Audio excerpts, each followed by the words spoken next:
Hi, everyone. Rob Wolf with Loan Factory. You're watching the Lone Wolf podcast. That's loan spelled Loan. I'm a licensed loan officer. I talk about mortgages, but I also throw some real estate talk into the mix.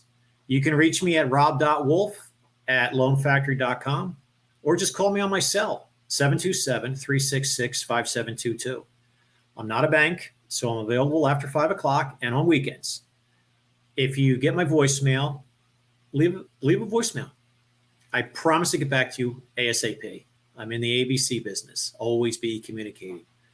I am a licensed loan officer in the Sunshine State of Florida, where I live, the great state of Pennsylvania, where I grew up, and the Rocky Mountain state of Colorado, where I vacation every year. Now, Loan Factory is licensed in 47 states. So if you're looking in some other state to get pre-approved, let me know. I can hook you up with a fellow loan officer. Okay. This podcast is just me, but I do have guests.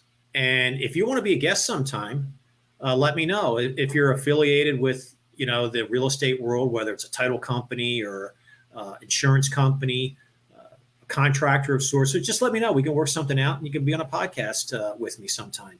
I keep these podcasts to 30 minutes or less, and I publish them every Wednesday at 9 o'clock. If you miss one, just go to www.thelonewolfpodcast.com and you can see the episode or previous episodes. Okay. So just remember to put loan, Loan, in Lone Wolf Podcast, as in borrow money, and also use Google Chrome in your search engine. Okay. So today I'm going to talk about home buying tips. And at first I thought this was good for first-time home buyers, but there are actually some good things in here that we seasoned homeowners might not have thought about. And they're good, thought-provoking ones. Now, some of these might be elementary. You may be like, no, duh, Rob, I know that already. But others are, like I said, they're thought-provoking. So let's get started. There's about 18 or 19 here. Some I'll go through pretty quick. Others I'm going to spend some time on. And the one I'm going to spend a lot of time on, I'm going to show you an Excel spreadsheet. It's about budget. But let's start off with the first one. Get pre-approved. Okay, this is not pre-qualified. There's a difference. Okay, pre-qualified is if you call me up and I take information from you verbally, nothing's documented. I do a soft credit pull and okay, yeah, I'll get you pre-approved. Okay, that's what got us in trouble back in 2008. Nothing was documented. Okay, so pre-qualified, they really don't hold much water, and a lot of real estate agents won't even take them. Okay, so now let's move to pre-approved. Okay, there's a couple reasons you want to do this. First and foremost, for you, the buyer, you'll now know what you can go shopping for because you don't know what you're pre-approved for. So you don't know if you can go for a $300,000, $400,000, or $500,000 home. Okay, so getting pre-approved, I can narrow that down for you to say, here's the maximum that you can get pre-approved for. Okay, I know what a lot of people are thinking. I don't want my credit score to get, messed up. Okay, that's a myth. When you do a hard credit pull for a loan, a mortgage loan, it only goes down about 10 or 20 points. Should not be an issue if you're in the 700s, even in the high 600s. Okay, so keep that in mind. And your pre-approval is good for 90 days, 3 months. Okay, that you can, go out shopping with it and show that to your realtor. The second one is, and speaking of realtor, I'm going to be a little blunt here. Okay, loan officers and real estate agents, most of us are commission only. Okay, you've got to respect our time. So if you're not pre-approved, most realtors won't even show you a house. They're not going to waste their time. Okay, so we're only commissioned when we get at the closing table. Okay, that was my point. So up to that point, we've got to make sure that we're doing our due diligence and respectful of the real estate agent. So make sure you get pre-approved. And then when you tell your real estate agent, hi, I'm John Doe and I'm pre-approved, then they know you're committed and you're not just looking around at homes thinking you might want to buy something someday.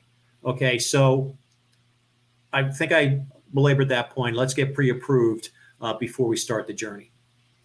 The second one is, once you get pre-approved, very important to get a home buying budget. in place. So let me try to explain this, and I'm going to show you on my Excel spreadsheet what I'm getting at. But I, as a loan officer, when I pre-approve you, I am basing that off of your gross income, not your take-home pay. So keep that in mind, because the gross income I pre-approve you for, I don't know why the government does that. I guess it's because you get tax rebates and credits at the end of the year. The problem is we got to pay the bills this month with our take-home pay. Okay, so let me change screens and I'll show you what I'm talking about, and you'll see the difference. Okay, so let's pretend someone is making $75,000 a year, gross income. Their monthly gross income is $6,250.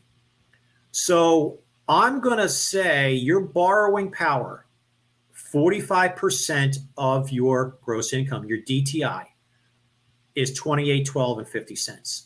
Okay, I say 45% because that's about where the max you can be for a conventional loan. FHA, you can go a little higher, but let's stick to conventional. So this $2,812 is really, I think it's about $3,400 of that gross income, the balance. Okay, but you don't have that money because this is gross income. And keep in mind, this 2812, okay, it's not only when I pre-approve you, I'm not only looking at the mortgage you're going to be paying in principal and interest, but I have to account when I pull your credit. That's going to be your car payment, if you have one, your credit cards. And now it's the minimum payment on your credit cards, but it's still a payment. Do you have medical bills?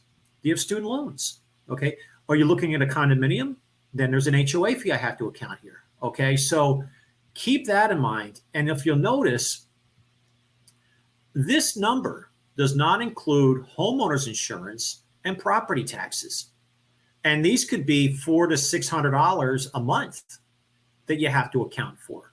Okay. So again, keep these in mind when you're home shopping, and your lender can work with you on this type of stuff. So let's take it to the next level and look at how this affects you, the borrower. So at $75,000 a year, your federal tax rate is 22%. Okay, so it's really, you're bringing home $4,875. So from that 2812, now you have $2,062 left for the rest of the month. Okay, well, but we didn't account for state taxes. Now here in Florida, there's no income tax. Okay, California is 13%. I lived in Illinois most of my adult life, and that was teetering between 3% and 4%. I don't know what it is now, but in this example, I used 3%. So now your take home is reduced to $4,720. So now you've got $1,916 for the month to pay all the rest of your bills. What do you have, a 401k? Okay, so now we have to subtract more money. Now in this formula, don't worry, I took the 6% off of the $7,500 first, and then I went to the tax. But again, so now you're down to $4,400 and change. You now have $1,632 left the rest of the month. So let me give you some thought-provoking things you need to be considering at this point. What are the things that you're buying now on a monthly basis that I did not discuss? Okay. Your cell phone, that's $100 a month, probably. Okay. How about your cable bill? Okay. I don't have cable anymore. When I hit $100 a month, I said, I'm done. Utilities. Here in Florida, as well as other places in the country, when that AC is going, okay, it could be, I've got some friends paying $400 or $500 a month. Now it's like a meat locker in their house, but I mean, you get my point. Utilities are not part of this equation. You have to account for that. Okay. How about entertainment? Do you like going out to dinners? Do you like going to sporting events or concerts? Okay. So start thinking about what you are paying now in monthly entertainment, your monthly bills, and just kind of look at that, because right now We've got about $1,600 left for, that's $400 a week. So just okay, I think I got this. Like I said, I'll put a link to this if you want to play around to make it user-friendly to you. Okay, but this is probably one of the biggest tips that I could give to you of all these 18 or 19 I'm going to give. Okay, all right. Number 3, school district. Even if you don't have kids, okay, make sure you're doing research on the school district, because for resale value, everyone wants their kids to be in a good school district. And let's face it, a better society is an educated society. Okay, so look up on the school districts. As you start this journey of home buying, don't buy any big ticket items. Okay, hold on to your car. Don't go buy a new one. Don't go out buying furniture ahead of time. So just pay your bills as you're paying them.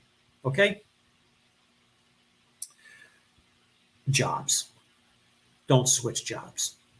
Okay. What the lenders look at, they're giving you money for 30 years, assuming we're getting a 30-year fixed mortgage. All they want to do is look at the last 2 years of your income. Okay. What have you done with your jobs? Okay.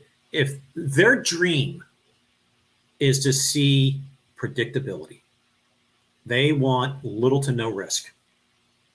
Does John Doe work for a company, a W-2 employee, the same paycheck every week, and he's been there for 10 years?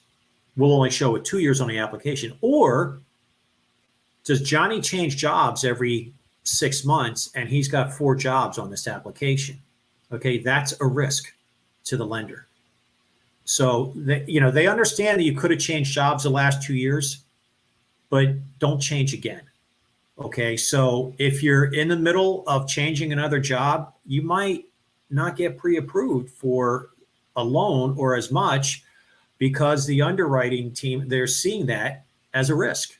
Okay, so just be conscious of sticking with one job and not changing.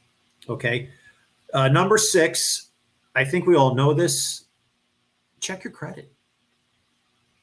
Make sure that you've got a 620 credit score to get a conventional loan, and a 580 to get a VA or FHA. Now there is some wiggle room in these numbers, but for the most part, those are the guidelines that we need to go by. And ideally, you want to be in the 700s, because I can tell you, not only does your credit score affect the interest rate that you receive on the loan, it affects your mortgage insurance. If you put less than 20% down, and most first-time home buyers do not have 20% to put down, you're going to have to pay mortgage insurance. And that is, mortgage insurance is determined by the size of your down payment and your credit score. I've seen mortgage insurance payments as little as $30-40 a month. Those are for the big down payments and the really good credit scores. If someone's putting 3% down and they've got a 630 credit score, they're probably going to be paying over $100 a month. Okay, so make sure you work on that credit score. And speaking of credit cards, hopefully at this point in the process, you're paying down your credit card debt if you have any. Once you do and you pay them off, don't close them. Okay, credit agencies don't like closed accounts and new accounts opening. Okay, so just make sure you're just paying the bills, you're paying them down, and don't close the credit cards. Okay. Number 8, I think we all know this, and I just mentioned it a little while ago, plan for the down payment. I did a podcast a few weeks ago. 42% of Americans that are non-homeowners think you still need 20% down to get into home ownership. It was an article by Lending Tree in July of 2022, so just last year. Now, we all know that couldn't be further from the truth, that you can get a conventional loan with 5% down if you're a repeat homeowner, 3% if you're a first-time homeowner. And I have a lender under certain guidelines, give me an email and I can talk to you about it, that you can get into home ownership with 1% down. Okay, now though that program is for the people that make a little less money, like 80% of the AMI, average median income of your county, and the loan can't be more than 350,000. But there are circumstances where that could work. 1%. Okay, FHA 3.5%, and VA, we all know that they can get in with zero down. Okay, so be conscious of the down payment.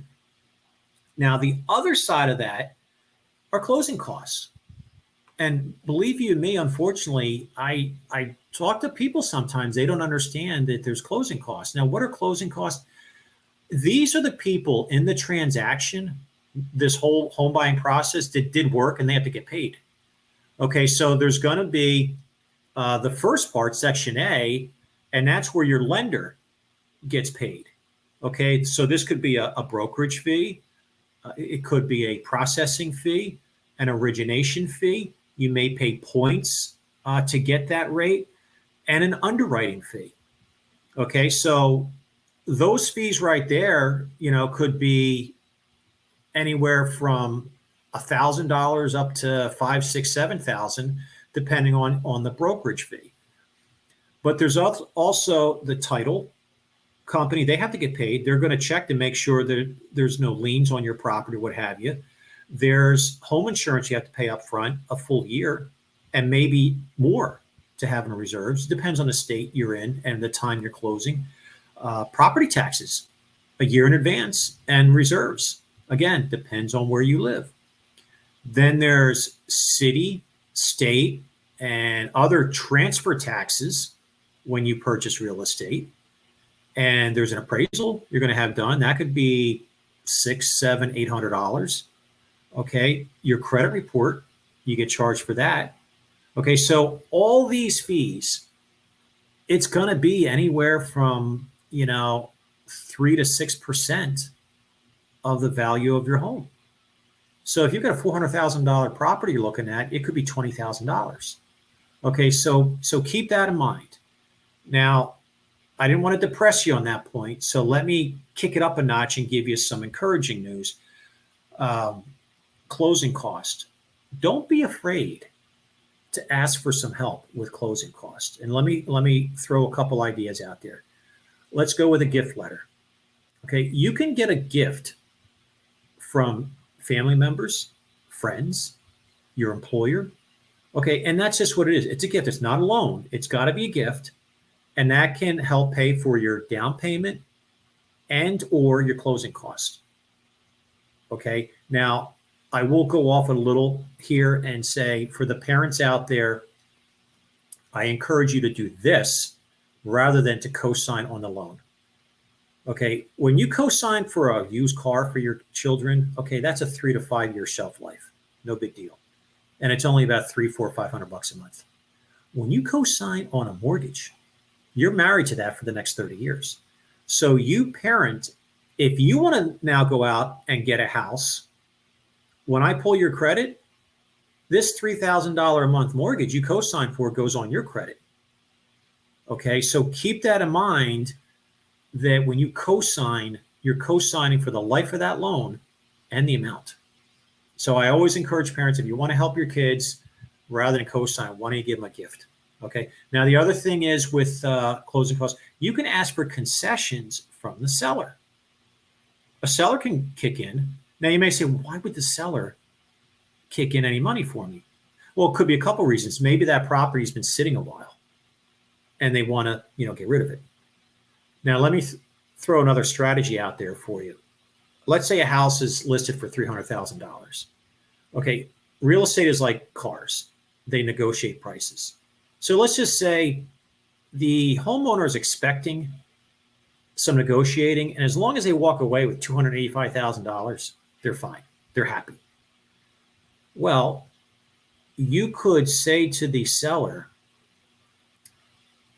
I'll offer you list price, $300,000, but I need 3% concessions in closing costs.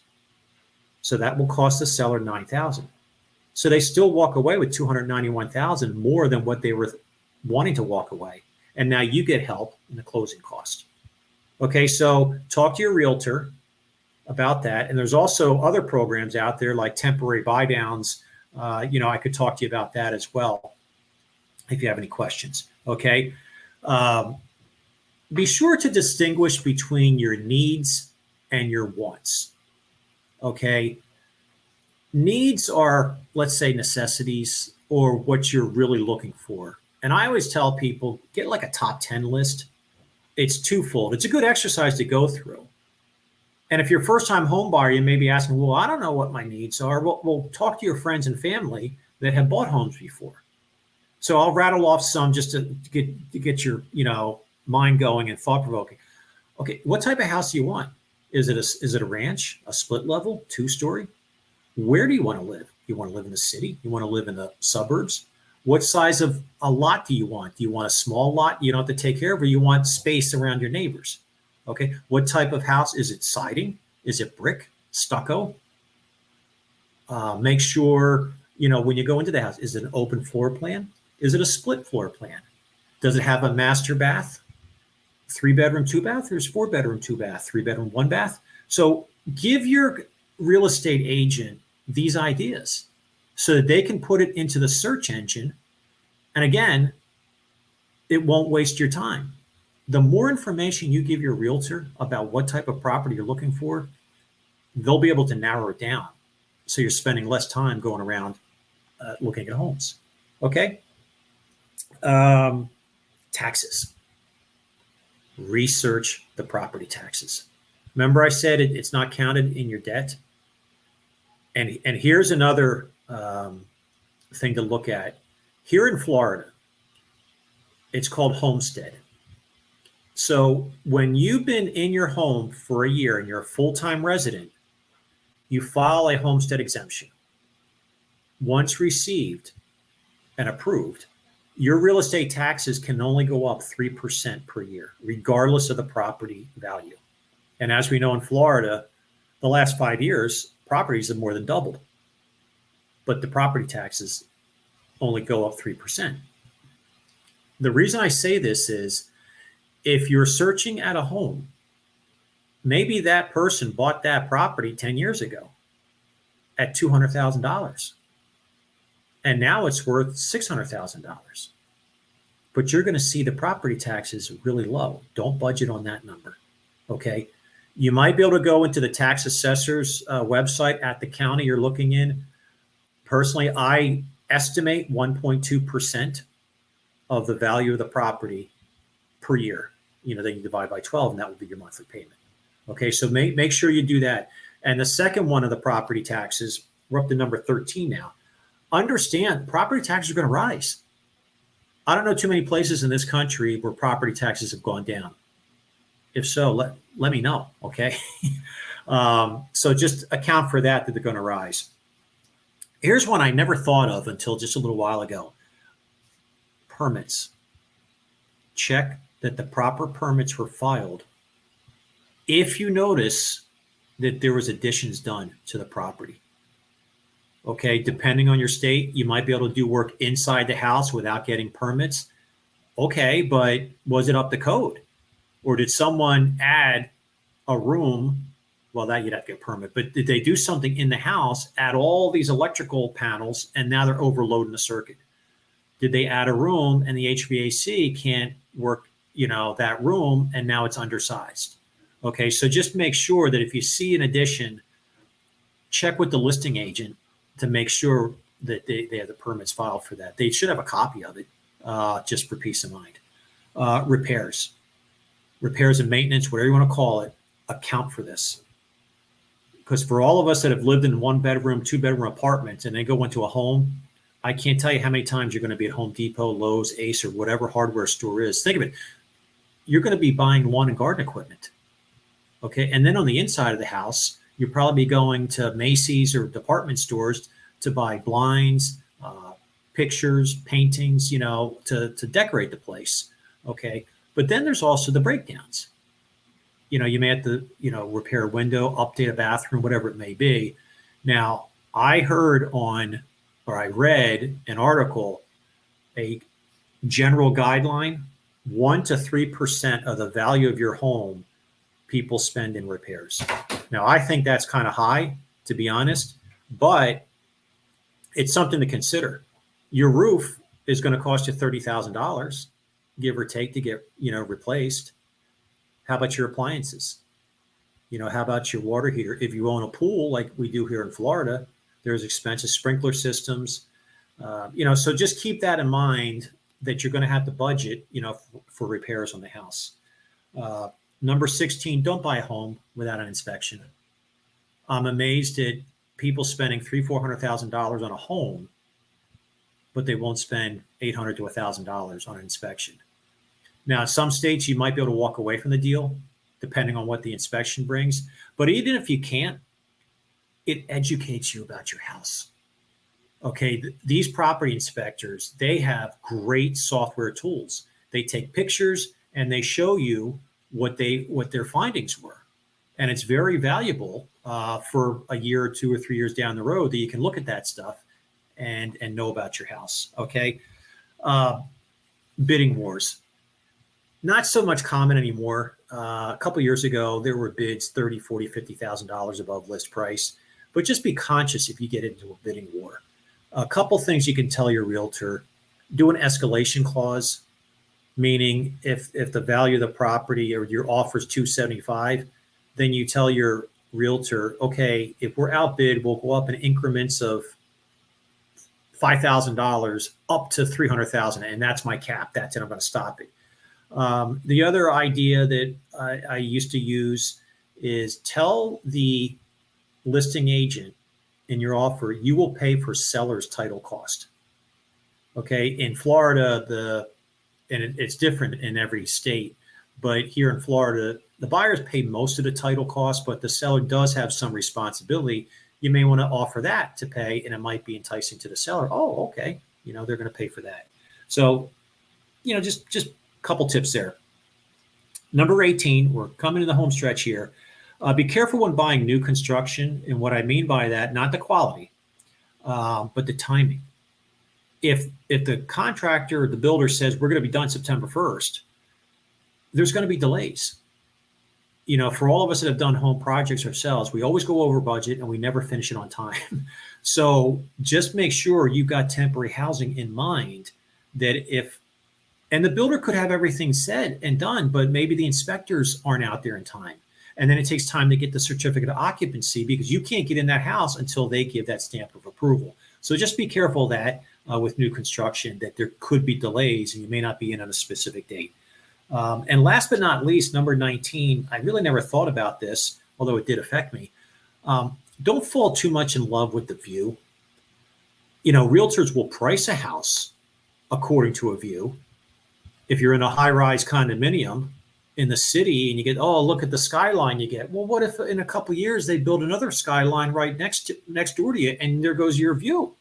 Or in my case, I lived in Denver, had a nice view of the Rocky Mountains and the sunset, coming down across the Rocky Mountains, until builders came and they built houses, across the street from me. There goes my view. Look around for vegetation. Trees are going to grow, so it's going to block a view. Okay, so just keep in mind, views are beautiful today, but they may not be there tomorrow. Okay, so that pretty much does it. I went through, I think, 19 tips. I hope that they're educational, informative, thought-provoking. And again, if you have any questions, concerns, just hit me up anytime, rob.wolf@loanfactory.com, or hit me on my cell, or call me on my cell, 727-366-5722. All right, folks, thanks for watching, and I'll see you next time.